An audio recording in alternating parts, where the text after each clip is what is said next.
Two teams of celebrities,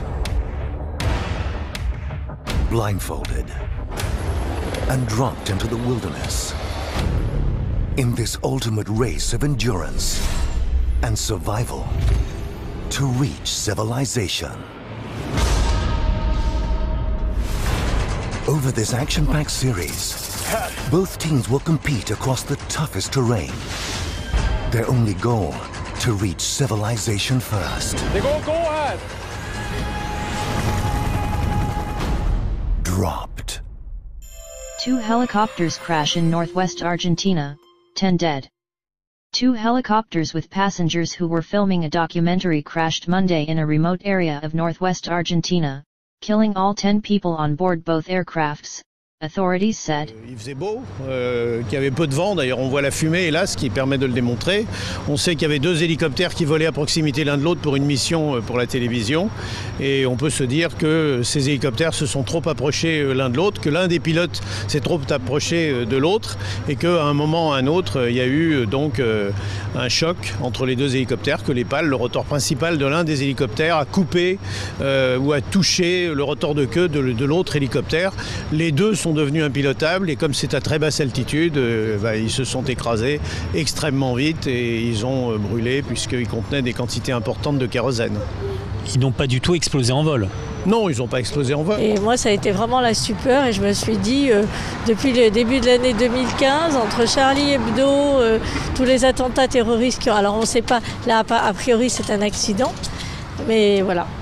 Ça me rend toujours triste, même si ça fait 25 ans que je travaille à TF1 et qu'on a l'habitude parfois d'annoncer des catastrophes, des faits divers et tout, mais on n'arrive jamais à se faire une raison en disant, en étant un peu, comment dire,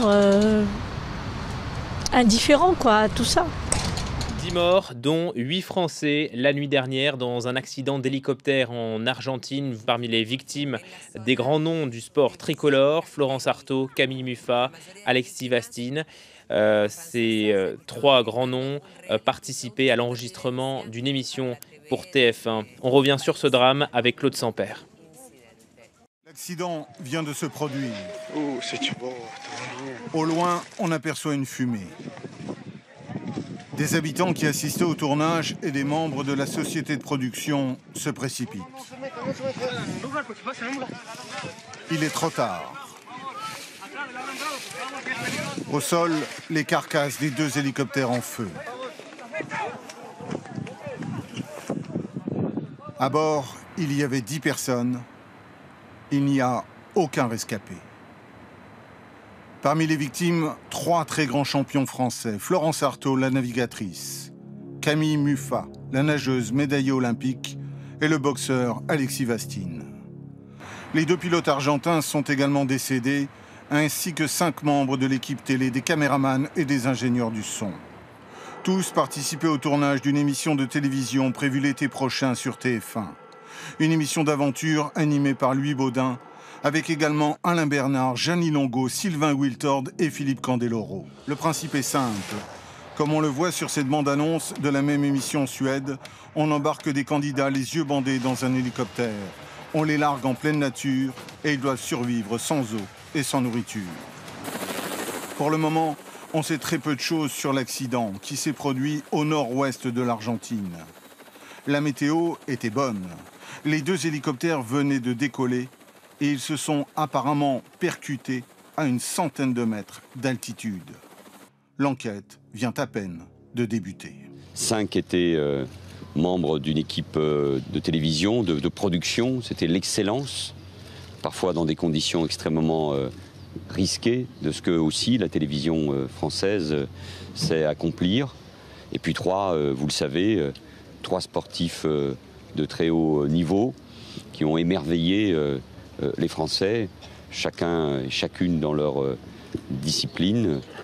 Florence Artaud, c'est aussi ma génération qui a aimé la mer et les exploits de Florence Artaud. Camille Muffat, encore présente il y a peu, et qui représentait la force de la natation française. Et Alexis Vastine aussi, médaillé olympique dans un beau sport de combat. Nous pensons à toutes ces victimes, les 10, à nos 8 compatriotes, bien évidemment, à ces 3 sportifs de haut niveau qui représentaient beaucoup pour beaucoup de Français. Nous pensons bien sûr à leurs familles et à leurs proches, à qui nous présentons toutes nos condoléances, notre soutien.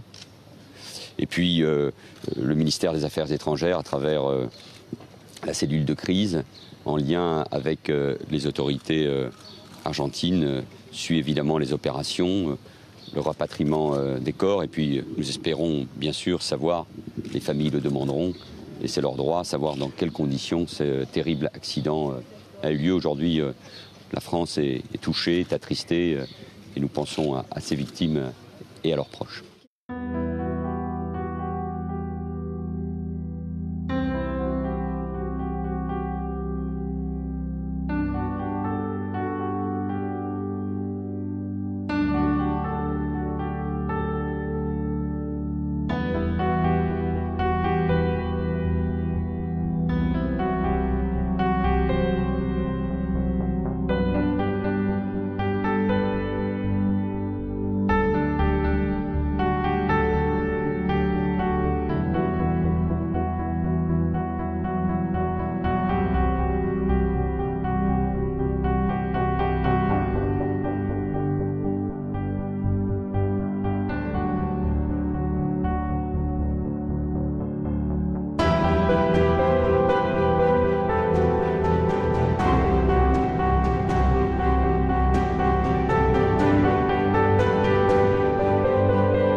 Il se préparait déjà pour les JO de Rio en 2016. Car le but ultime d'Alexis Vastine, c'était de devenir champion olympique, se venger de ces 2 terribles désillusions. À Pékin d'abord en 2008, où il perd en demi-finale après une décision arbitrale controversée. Puis en 2012 à Londres, éliminé en quart de finale, sur décision des juges. Le boxeur au physique de beau gosse en avait pleuré devant les caméras à chaque fois, parlant de cauchemar et d'un sentiment d'injustice. Alexis Vastine avait d'ailleurs traversé ensuite une période difficile, alimentée par des blessures à répétition. J'ai le sentiment d'avoir perdu quelqu'un de ma famille, donc Alexis était un ami, c'est comme mon petit frère, donc c'est quelqu'un pour qui j'avais beaucoup de respect et c'est un athlète d'exception. Un garçon attachant, respectueux et que personne n'oubliera désormais. Ce natif de Pont-Audemer, dans l'Eure, était le fils d'Alain Vastine, vice-champion de France amateur. Alexis avait lui été 5 fois champion de France et 4 fois champion du monde militaire.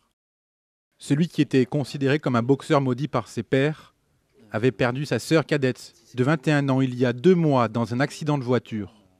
Lui avait tout juste 28 ans.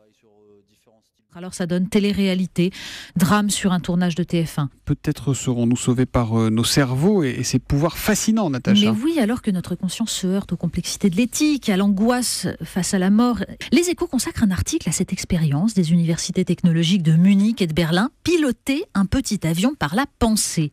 Grâce à un casque à électrodes détectant l'activité électrique du cerveau, les chercheurs ont pu diriger l'appareil.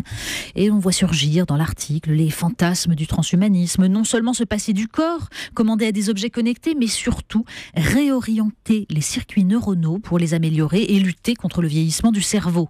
Plus la mort s'éloigne, plus elle nous semble insupportable. Plus la technologie nous rend puissants, plus nos limites nous étouffent. Drop.